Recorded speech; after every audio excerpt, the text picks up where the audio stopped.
তৃণমূল বিজেপিকে কড়া আক্রমণ। শিল্প কর্মসংস্থানের বার্তা নিয়ে দুর্গাপুরে কংগ্রেসের শক্তি প্রদর্শন। বিধানসভা নির্বাচনের প্রাক্কালে দুর্গাপুরে রাজনৈতিক জমি শক্ত করতে আক্রমণাত্মক মেজাজে দেখা গেল কংগ্রেসকে। সোমবার দুর্গাপুর বিধান ভবনে আয়োজিত দলীয় বৈঠক থেকে তৃণমূল ও বিজেপি উভয় শিবিরকেই তীব্র কটাক্ষ করেন কংগ্রেস নেতৃত্ব। সভার কেন্দ্রবিন্দুতে ছিলেন পশ্চিমবঙ্গের কংগ্রেস পর্যবেক্ষক গোলাম আহমেদ মীর। তার বক্তব্যে রাজ্যের শাসক দলের বিরুদ্ধে দুর্নীতি ও জনবিচ্ছিন্নতার অভিযোগ তুলে তিনি বলেন, গত 15 বছরে তৃণমূল সরকার শুধুই প্রচার নির্ভর রাজনীতি করেছে, অথচ সাধারণ মানুষের বাস্তব উন্নয়ন হয়নি। একই সঙ্গে কেন্দ্রের বিজেপি সরকারকেও আক্রমণ করে তিনি অভিযোগ করেন, দেশের সম্পদ কর্পোরেটর হাতে তুলে দিয়ে সাধারণ মানুষকে বঞ্চিত করা হচ্ছে। সভায় প্রদেশ কংগ্রেস সভাপতি শুভঙ্কর সরকার শিল্প ও কর্মসংস্থানের প্রশ্নকে সামনে এনে বলেন, বাম ও তৃণমূল দুই আমলেই স্থায়ী কর্মসংস্থান তৈরি হয়নি। দুর্গাপুর, হলদিয়া, কল্যাণীর মতো শিল্পাঞ্চলের পুনরুজ্জীবনে কংগ্রেসই একমাত্র বিকল্প বলেও দাবি করেন তিনি। কংগ্রেস নেতৃত্বের দাবি, মানুষের স্বার্থে স্বচ্ছ প্রশাসন, শিল্পোন্নয়ন এবং কর্মসংস্থান সৃষ্টির লক্ষ্যে তারা প্রতিশ্রুতিবদ্ধ। আসন্ন নির্বাচনে এই ইস্যুগুলিকেই হাতিয়ার করে জনসমর্থন ফেরানোর ব্যাপারে আশাবাদী কংগ্রেস। দুর্গাপুর থেকে বিধানচন্দ্র গাঙ্গুলির রিপোর্ট, বিগ নিউজ বাংলা। आपने यहां से खोला तो 4 मई के बाद कांग्रेस पार्टी इस पहले ही 0 को ले जाकर 50 को पार करेगी और जब 50 पार करेगी तो आपका एक वजन होगा और आपके वोट के बगैर 5 साल वेस्ट बंगाल में सुई भी नहीं हिलेगी, इतनी दमदार आवाज आपकी रहेगी। जो 0 वाले कहते हैं, आपको यहाँ आसपास में आपने सुना होगा हजार करोड़ रुपए लेकर के वोट काटने के लिए लोग खड़े किए गए थे, मालूम है या नहीं है?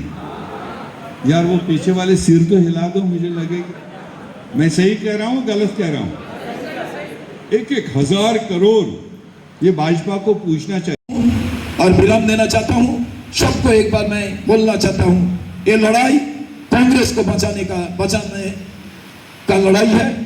ये बंगाल का अंदर में जो डेवलपमेंट का बात है, लॉ एंड ऑर्डर सिचुएशन को ठीक से मेंटेन करने का बात है। टीएमसी को हटा, पहले जोट था, अभी कांग्रेस अकेले खड़ा हुआ है पश्चिम बर्धमान के 9 सीटों पर। मैंने कितना कॉन्फिडेंट है?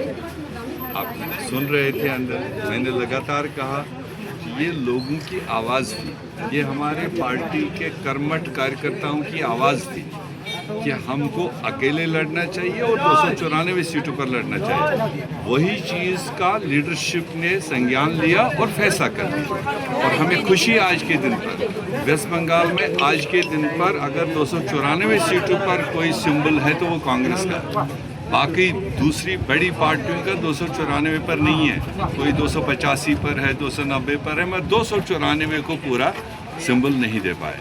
तो इसलिए हमें उम्मीद है वेस्ट बंगाल के लोग, खासकर नौजवान लोग जिनको हमने 50% टिकटें दे दी, यंगस्टर्स को, न्यू फेसेस को, और सिर्फ वेस्ट बंगाल के फ्यूचर के लिए, वेस्ट बंगाल की बेहबूदी के लिए, डेवलपमेंट के लिए नई लीडरशिप उभर के आएगी, नया बंगाल बनाएंगे, नई कांग्रेस पार्टी भी बनाएंगे, यंग कांग्रेस पार्टी। तो ये उम्मीद है हमें कि यहाँ के लोग भी अच्छा फैसला करेंगे। सबसे बड़ा लोकल युवाओं के लिए क्या करने का प्लान है? लोकल युवाओं के लिए नौकरी के लिए क्या प्लान है? सबसे बड़ा काम है 50% हमने नुमाइंदगी ही दी। जब वो चुन के आएंगे, जो उनके माइंड में होगा, नौजवान रिप्रेजेंटेशन का मतलब यही है कि वो समझ सकते हैं मेरे नौजवानों के क्या इश्यूज हैं। और बाकी जो मैनिफेस्टो में हमारी गारंटीज़ में हमने जो कहना था, नौजवानों को अपील करना था, वो उसमें है। महिलाओं के लिए, फार्मर्स के लिए, ट्रेडर्स के लिए, सब चीज़ों का उसमें मेंशन है, वो हमारी कमिटमेंट है।